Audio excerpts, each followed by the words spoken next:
Welcome to the Indie Film Hustle Podcast, episode number 232. Directing is like hiking. It's challenging and exhausting, and you don't know what the terrain's going to be or necessarily even what direction you're going. But it sure is beautiful. Joss Wheaton. Broadcasting from the back alley in Hollywood, it's the Indie Film Hustle Podcast, where we show you how to survive and thrive as an indie filmmaker in the jungles of the film biz. And here's your host, Alex Ferrari. Welcome, my Indie Film Hustlers, to another episode of the Indie Film Hustle Podcast. I am your humble host, Alex Ferrari. Today's episode is brought to you by Blackbox. Blackbox is a new platform and community that is all about financial freedom for filmmakers like you.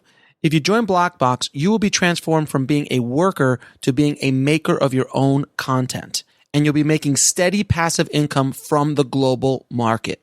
Blackbox currently allows you to upload your stock footage once, get it to many global agencies, and then allows you to share that passive income stream with your collaborators. Whether you want to submit old footage that's been sitting around in your hard drives or create brand new content, Blackbox is for you.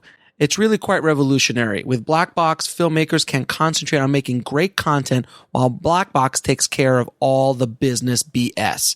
Just visit www.blackbox.global to find out more. Today's show is also sponsored by Studio Unknown. Studio Unknown is a crack team of audio post professionals known for quality sound on any indie budget. Whether you need a lush surround sound mix or a quick festival submission pass, Studio Unknown can help you with all of your post sound needs, from sound design and mix to Foley, ADR, and even a custom score. Contact Studio Unknown and mention the Indie Film Hustle Podcast, and you'll get 50% off one day of ADR or 10% off your complete post sound package. Just go to studiounknown.com. Now, I get a lot of emails and messages from the tribe about, hey, why don't you do a show about this? Why don't you do a show about that? And I get just tons of them, and I want you to continue to send them to me. But this episode is the brainchild of tribe member Nathan Sewer, and he really wanted me to talk about test screenings and what value do they have? Who do you invite to these test screenings? How do you do a real proper test screening? Do they have any value at all? Is it just worthless? So I wanted to kind of come on today and talk about my experiences with test screenings, and also stories and historical stories about how test screenings were completely wrong or completely on the money. Now, when I do personal screenings, when I did a screening for Meg, This Is Meg, and when I did a test screening or multiple test screenings for On the Corner of Ego and Desire, I brought in specifically 4 different kinds of people that were close to me, people I knew that were going to give me honest feedback. And that's something you really want to have in a test screening. You want to have close people who you trust and who are going to give you honest, constructive feedback. Now, I always go after at least one director, a friend of mine who's a director, at least one, if not more, because they'll see things that you won't see. A cinematographer, from their point of view, I want to see what they think of how the story is being told visually. I also bring in a writer just to see on how the story is constructed, are the story points being hit, again, from their point of view. And I try to bring in a producer, someone who's not associated with the movie. And by the way, all of these people are not associated with the movie. So I bring in a producer to give me their opinion on the marketability of the movie, where they can be, if there's any hope for the movie as far as financially is concerned, and talk maybe marketing strategies, things like that with that producer. Now, this is the first, you show the rough cut, you show a polished cut to this small group. You can bring them in one at a time, or you could do them all at once. I usually do them one at a time so I can have one-on-one conversations with them. But if you want to bring them all in as a group, that's completely up to you. One of the main reasons you even have a test screening at all is you truly need an outsider's perspective. Someone who's not involved with the movie, doesn't know the movie, is just going to look at the movie purely to see if it even works as a movie, as a story. You fall in and out of love with your movie so much that you sometimes are so deep into the weeds, you have no idea if scenes are working or not working, and that outside perspective is invaluable. And one of the biggest pieces of advice I can give you is when you have a screening, don't watch your movie. Watch the audience. See how they're reacting to the jokes that you wanted them to laugh at, and maybe they're laughing at jokes that weren't even funny to you. Just check out the room. Check out how their body is, if they're even interested in the story. Is it lagging? Are people getting bored?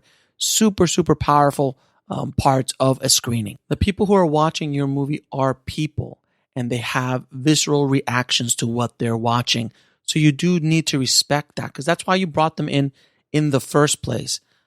Don't take it personal. Just listen to what their original reactions to the film are. A lot of times I get notes that I'm like, you know what? I agree. I thank you for your notes, but they're not in the same wavelength of what I'm trying to achieve with the movie. And sometimes they get it, sometimes they don't, and that's okay. That's why I try to get multiple writers, multiple directors and producers and cinematographers, so I can get different points of view from different people. And sometimes, very often, they'll point things out that I never saw, and it makes the movie better. I mean, with On the Corner of Ego Desire, I did a rough cut, like a real rough cut, brought in people that were part of the movie making process, and had them give me notes. And luckily, there was not a lot of notes. There were some things here and there, but all of it was I wouldn't say, probably about 80 to 90% of those notes I took, because they really resonated with me and made the movie better. So now you've got a cut that you're really happy with. You've put together a movie that's polished. Maybe you have sound in it. Maybe you have color grading on it, and you want to do a cast and crew screening. When you do a cast and crew screening and friends and family screening, understand that is a stacked deck. Those are all people who have a vested interest in this movie being good. So don't expect to get super constructive criticism from this group. You might, and you might have some great people in there that will tell you, but it's a stacked deck. So be very cautious about the feedback you're going to get from that screening. Oh, and I also forgot. I also bring in one other person, an editor. Very, very important. I bring in an editor, at least one or two editors in as well, so they can tell me what they think as far as the pacing is concerned. If the story being told, can it be cut down a little bit more? Can it be let it breathe a little bit more in certain scenes?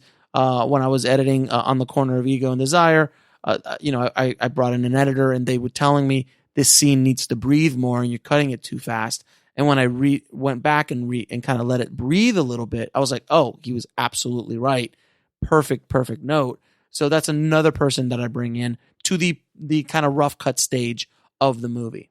Now, before I go into the kind of like public test screening situations, I want to talk to you a little bit about some historical incidents that happened with test screenings.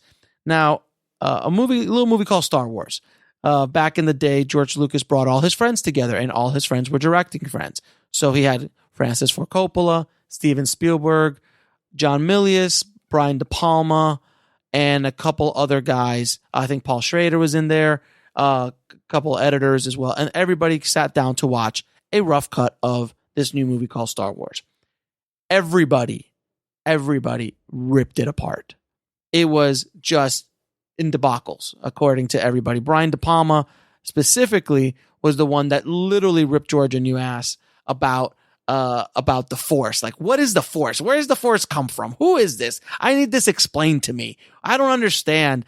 And you have to understand from their point of view what kind of filmmakers these other filmmakers were. They all had their own perspective on why it didn't work. But the only guy in the room that said, you know what, I think you've got something here, was Steven Spielberg.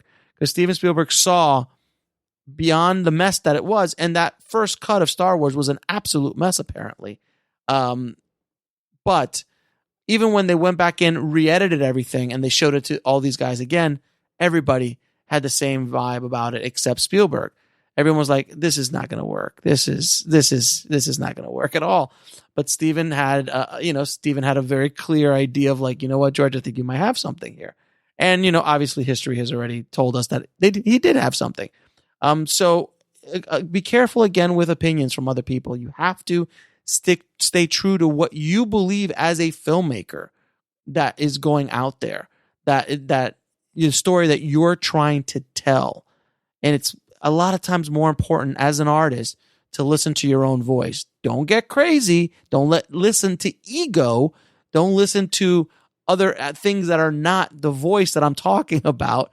I'm talking about that inner voice, that gut feeling about why you even started to tell the story in the first place. And another famous test screening was a movie called Airplane. If you guys have not seen Airplane, go watch Airplane. It's great. It's a movie from the 80s. It was a slapstick kind of movie done by the Zucker brothers. And it was a kind of first for its kind of movie. It was very slapstick, very over the top, kind of like the Naked Gun movies and those kind of things, Hot Shots and that kind of humor. But in this test screening, it tested horribly, just horribly. People did not want, at that time in history, people that were in that test audience did not want to admit on paper that they loved it, that they thought it was the funniest thing since sliced bread. It was just amazing. So they gave it horrible reviews on paper because they didn't want to admit that they liked it. But when they released the movie, it was a huge monster hit because people just loved the movie. They thought it was so funny. So again, test screenings, you're going to get different vibes from test screenings. It is not the end all be all. It is a guide. That's all it is. It is not the only way. It is part of the way. And especially in indie films, you're not going to get huge test audiences, things like that to kind of mold your movie because you're in an indie film. When you got $200 million on the line, you're going to be able to afford to go out and do multiple test screenings all around the country to see if it's hitting the beats that it needs to hit because there's a lot of money riding on it. But you as an independent filmmaker, I think smaller test audiences will work. Now, if you're going to do a bigger test audience where you're like going to go rent out a theater, invite a bunch of people and see, people that don't know anything about the movie, which is a great thing if you can do it just to see how it plays with an audience. Also look at the audience that you're bringing in. Is this the audience that you wrote this movie for? If you're writing a horror movie and you got a bunch of grandmas in there, probably not going to test real well.